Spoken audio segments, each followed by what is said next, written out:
तारा temple भेट दिल्यानंतर आज या ठिकाणी 100 फीट बुद्धाच्या मूर्तीला भेट देण्यासाठी या ठिकाणी आलेलो आहोत। आपण बघत आहात ही मूर्ती 100 फूट लंबी मूर्ती आहे, महापरिनिर्वाण मुद्रा आहे।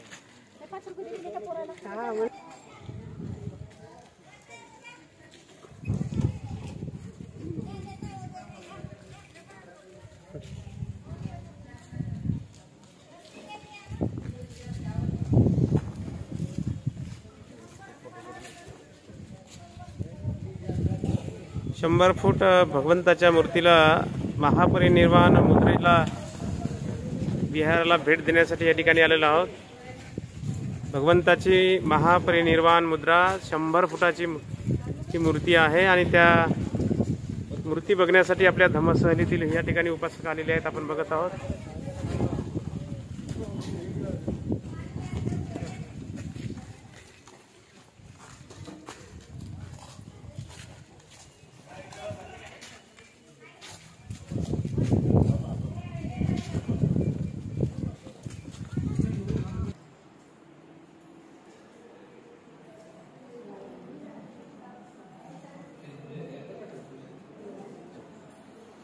या बुद्ध जयंती असल्या कारणाने या ठिकाणी बाल सिद्धार्थ यांचा जन्म झाल्यानंतर हा स्टॅच्यू या ठिकाणी आपल्याला या ठिकाणी ठेवलेला दिसते आहे।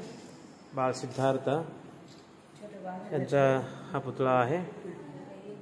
संपूर्ण बुद्ध जयंतीच्या निमित्ताने संपूर्ण विहाराची सजावट या ठिकाणी केलेली आहे।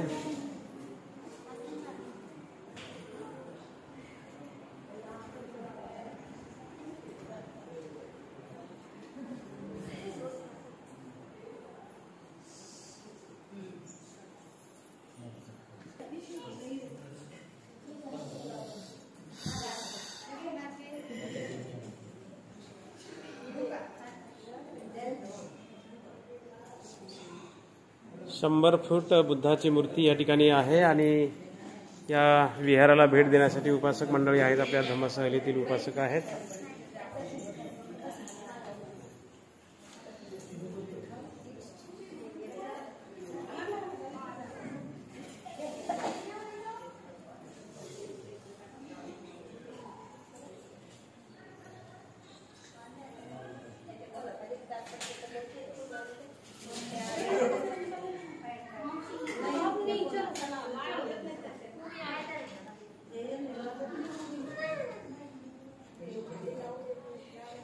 अहं सम्मा सम्बुद्धो भगवा बुद्धं भगवन्तं अभिवादेमि स्वखातो भगवता धम्मो धम्मं नमस्सामि सुपटिपन्नो भगवतो सावक संघो संघं नमामि। तर अशा पद्धतीने या ठिकाणी आपण या मूर्तीला, या विहारामध्ये आपण भगवंताच्या मूर्तीला वंदन केलं। वेळ कमी आहे, गरमती आहे, त्यामुळं इथे 100 फुटाची भगवंताची मूर्ती आहे। त्या मूर्तीला अभिवादन करण्यासाठी आता वरती जाऊया। थोडं ऊन असेल, सांगता येत नाही, त्यामुळे तरी पण आपण बघून घेऊ, ठीक आहे। या ठिकाणी भिक्खू ट्रेनिंग सेंटर चालते। आपल्यापैकी कुणाला जर आपला मुलगा 5 वर्ष, 10 वर्ष, 15 वर्ष कायमस्वरूपी जर भिक्खू म्हणून ट्रेनिंग द्यायचं, शिक्षण द्यायचं असेल तर त्यांचं शालेय शिक्षण सुद्धा होतं आणि भिक्खूचे शिक्षण पण होते। तर अशा पद्धतीने वेगवेगळ्या विभागातून, वेगवेगळ्या खेडेगावातून इथे विद्यार्थ्यांची राहण्याची, खाण्याची, पिण्याची आणि भिक्खू ट्रेनिंग सेंटर सर्व व्यवस्था या ठिकाणी केल्या जाते। आपल्यापैकी कोणाची इच्छा असेल तर आपण त्यांना आपला मुलगा दान देऊ शकता। अशा पद्धतीने अगदी बाल भिक्खूंचं ट्रेनिंग या ठिकाणी, त्यांचं शिक्षण, त्यांचे भाषेचे क्लास, त्यांचं ट्युशन वगैरे या ठिकाणी भंतीजी बोर्डवरती त्यांना शिक्षण देत आहेत।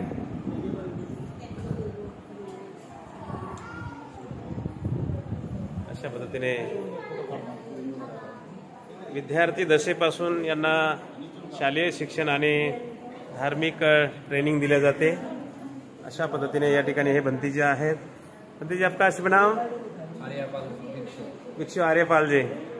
अच्छा भंतीजी, आप क्या क्या पढ़ा रहे हैं बच्चे को? ये वो तो इंग्लिश भी सीख रहा है जी, और इसके साथ साथ तो वियतनामी भी सीख रहा है। व्हिएतनाम। अच्छा, तर या ठिकाणी या विद्यार्थ्यांना इंग्लिश भाषेचं ज्ञान आणि सोबतच व्हिएतनाम देशाची व्हिएतनामी भाषा याचे सुद्धा ट्रेनिंग देत आहेत भंतेजी। ये लोग भी वियतनामी से, ये लोग भी इंग्लिश सीख रहा है। अच्छा, ये व्हिएतनाम के लोग है ना? हे जो दोन आहेत हे व्हिएतनामचे आहेत, पण इथे या विहारामध्ये राहून ते इंग्लिश भाषा शिकत आहेत आणि बाकीचे भिक्षू आहेत इथे इंग्लिश शिकतायत। इंग्लिश सोबत सोबत व्हिएतनाम देशाची भाषा शिकत आहेत आणि भंतेजी खूप मेहनत घेत आहेत बघा। इकडे ब्लॅक बोर्डवर आहे, खूप छान त्यांना ये जगह जमीन खरीद करना, टेम्पल बनाना, बुद्ध मस्जिद बनाना सब हमें किया है। अच्छा अच्छा, या विहाराचे संस्थापक आणि ते पूर्ण निर्मिती करणारे भंतेजी आहेत। भंतेंचं नाव भिक्षू आर्यपालजी। हे भिक्षू आर्यपालजी आहेत। यांनी हे या ठिकाणी पवित्र बुद्धगया येथे फार भव्य दिव्य सेंटर या ठिकाणी उभं करून या ठिकाणी भिक्खू ट्रेनिंग सेंटर चालवतात आणि खूपच त्यांचं आपल्या उपासकांनी, धम्मसहलीतील उपासकांनी त्यांचं अभिनंदन केलेलं आहे। और मेरा टेम्पल कलकत्ता भी है। अच्छा, भंतेंचा एक विहार कलकत्त्याला सुद्धा आहे। वहाँ का भी पश्चिम बंगाल का सबसे बड़ा स्टेशन मेरा टेम्पल पर। अच्छा, ते पण विहार एक मोठं सेंटर आहे आणि तिथून सुद्धा असे विद्यार्थी घडले जातात। तर अशा विहाराच्या माध्यमातून हे खऱ्या अर्थानं ही संस्कृती जपण्याचं काम, बौद्ध धर्म टिकवण्याचं काम आणि प्रचार आणि प्रसाराचं काम खऱ्या अर्थानं बुद्ध विहारामधून या ठिकाणी होत आहे। तर आपण बघत आहोत प्रिय सज्जनांनो, आपण पण आपल्या मुलांना एक मुलगा धम्म कार्यासाठी दान देणं हे प्रत्येक उपासकांची काळाची गरज आहे। कारण भिक्षू हे आपल्या समाजातून निर्माण होतात। भिक्षुक आहे जसं मार्केटमध्ये जाऊन आंबे आणता येतात, एखाद्या झाडाचे तोडून आंबे आणता येतात किंवा एखादी वस्तू जसं मार्केटमधून आणता येते, तसं भिक्षू मात्र कुठून आणता येत नाही। भिक्षूला तयार करावं लागतं, भिक्षूंना दान द्यावं लागतं। तर हे आपल्या सर्व उपासकांची जबाबदारी आहे। बघा, व्हिएतनामच्या लोकांनी या ठिकाणी त्यांना भिक्खू संघाला दान देऊन इथे वेगवेगळ्या भाषेचं शिक्षण घेण्यासाठी या ठिकाणी त्यांना पाठवलेलं आहे। तर आजच्या या व्हिडिओतून मी सर्व महाराष्ट्रीयन आणि संपूर्ण भारतवासीय उपासकांना मला या ठिकाणी एकच सांगायचं आहे की आपल्याला खऱ्या अर्थानं बौद्ध धर्माचा प्रचार आणि प्रसार करायचा असेल, बौद्ध धर्म टिकवायचा असेल, बाबासाहेबांची क्रांती पुढे नेण्यासाठी आपण अशा प्रकारे आपले बालक आपण मात्र धम्म कार्याला दान दिले पाहिजे। बघा, हे छोटेसे बालक, हे आईच्या कुशीमध्ये रात्रंदिवस राहणारा हा बालक बघा, किती छोटासा हा बालक आहे। हे बघा, हे भंतेजी आहेत, हे भंतेजी आहेत, हे बघा, हे भंतेजी आहेत। अशा पद्धतीने आता हे विद्यार्थी विहारामध्ये राहून, अशा विद्वान बौद्ध भिक्खूंच्या सहवासामध्ये राहून आणि अशा ट्रेनिंगमध्ये प्रशिक्षण घेऊन हे मुलं वाईट मार्गाला कदापि जाऊ शकणार नाहीत। कारण इथे धार्मिक शिक्षण मिळणार आहे, त्यांना शालेय शिक्षण मिळणार आहे आणि यांची उदो प्रगतीच होत राहणार आहे। आणि म्हणून हा आदर्श आपल्या महाराष्ट्रीयन लोकांनी घेणं हे काळाची गरज आहे। या माध्यमातून मी सर्वांना आवाहन करतो की आपण आपल्या एक तरी मुलगा धम्म कार्यासाठी दान द्या। निश्चित आपल्या धर्माचा प्रचार आणि प्रसार करण्यासाठी आपला हातभार लागेल।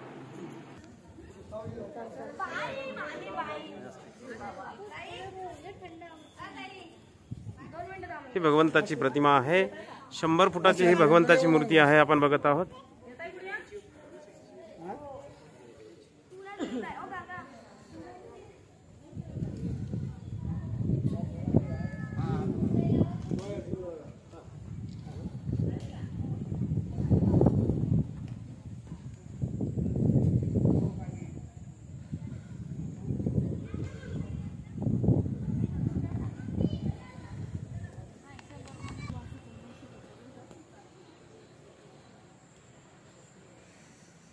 शंभर फुटाच्या भगवंताच्या मूर्तीचे हे पाय आहेत आणि पायावरती हे संपूर्ण अशा पद्धतीने हे चिन्ह आपल्याला दिसत आहेत।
अशा पद्धतीने आपल्या बुद्धभूमी मावसाळ्यावरून निघालेल्या धम्म सहलीतील हे सर्व उपासक